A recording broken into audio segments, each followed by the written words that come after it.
अस्सलाम वालेकुम। आज मैं आपको रेसिपी बताऊंगी एक बहुत ही मज़ेदार ऑमलेट की, जो कि है स्पेनिश ऑमलेट। एक मैंने नए अंदाज और मुनफरिद अंदाज में इसको बनाया है।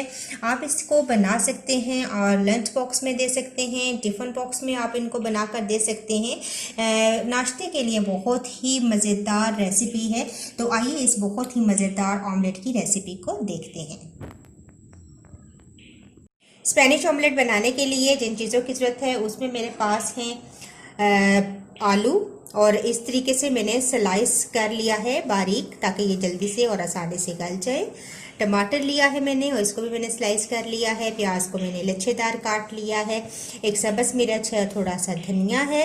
इसके अलावा मेरे पास हैं 5 से 6 आप अंडे ले लें। मेरे पास ये 5 अंडे हैं और इनके अंदर जो मसाले जाएंगे उसमें मैंने नमक लिया है हाफ़ टी स्पून सफ़ेद ज़ीरा लिया है, थोड़ी सी हल्दी ली है, हाफ़ टी स्पून मैंने कुटी हुई लाल मिर्चें ली हैं, और हाफ़ टी स्पून से कम तकरीबन 1/4 टीस्पून मैंने काली मिर्च ली है।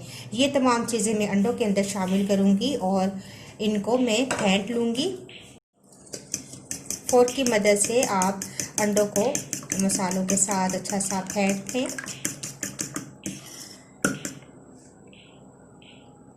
जिस फ्राई पैन के अंदर हमने ऑमलेट बनाना है उसके पैंदे में सबसे पहले हम ये आलू के स्लाइस लगाएंगे। अभी मैंने ऑयल शामिल नहीं किया। इस तरीके से तमाम आलू लगा लेंगे। आलू मैंने बेस पे लगा दिए हैं। अब मैं इसको चूल्हे की तरफ लेके चलती हूँ। फ्लेम ऑन कर लेंगे और थोड़ा सा अब इसके ऊपर मैं ऑयल डालूंगी। तकरीबन 2 से 3 टेबल स्पून आप ऑयल के शामिल कर दें और अब इनको हम फ्राई करेंगे थोड़ी सी देर के लिए। जब आलू हल्के से फ्राई हो जाएं तो फिर इसके ऊपर हम डाल देंगे प्याज के स्लाइस। लच्छेदार काट लें, स्लाइस में काट लें, जैसे भी आप पसंद करते हैं।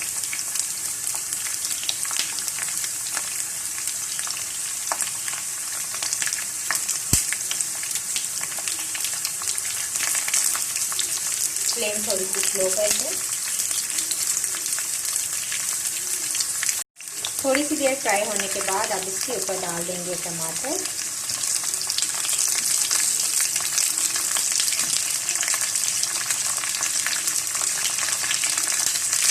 अब मज़ीद थोड़ी देर इनको पकाएंगे ताकि टमाटर थोड़े से सॉफ्ट हो जाएं। थोड़े से टमाटर सॉफ्ट हो चुके हैं और अब इसके ऊपर शामिल करेंगे हम सब्ज़ मिर्चें जो हमने काटी थी। हिलाना नहीं है आपने, इसी तरीके से हम इस ऑमलेट को तैयार करेंगे।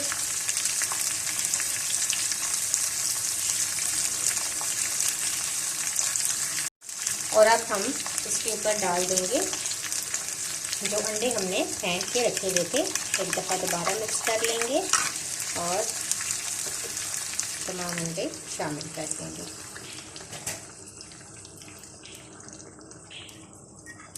थोड़ी सी देर के लिए मैं इसको कवर कर दूंगी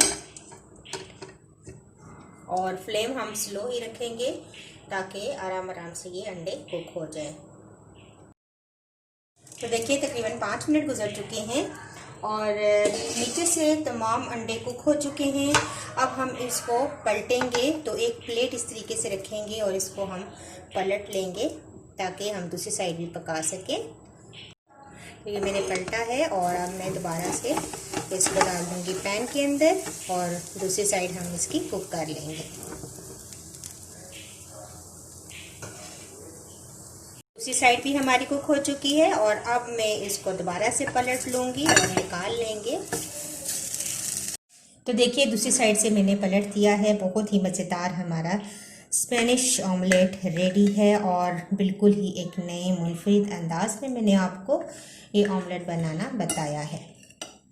और इस तरीके से मुख्तलिफ लेयर्स में ये वेजिटेबल्स इसकी आई हैं और बहुत ही देखने में भी ये अच्छा लग रहा है।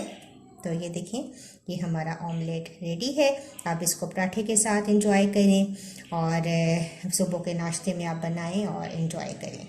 तो लीजिए, बहुत ही मज़ेदार एक मुनफरिद अंदाज में मैंने आपको स्पेनिश ऑमलेट बनाना बताया। बहुत ही लजीज तैयार होता है। आप इसको नाश्ते में बना सकते हैं, बच्चों को लंच बॉक्स में दे सकते हैं, टिफ़िन बॉक्स में बनाकर दे सकते हैं। तो अगर आपको ये मेरी रेसिपी अच्छी लगी तो उसको ज़रूर लाइक कीजिएगा, मुझे अपना फीडबैक ज़रूर दीजिएगा। इंशाल्लाह एक नई वीडियो के साथ दोबारा हाजिर होंगे। जब तक के लिए अल्लाह हाफिज़।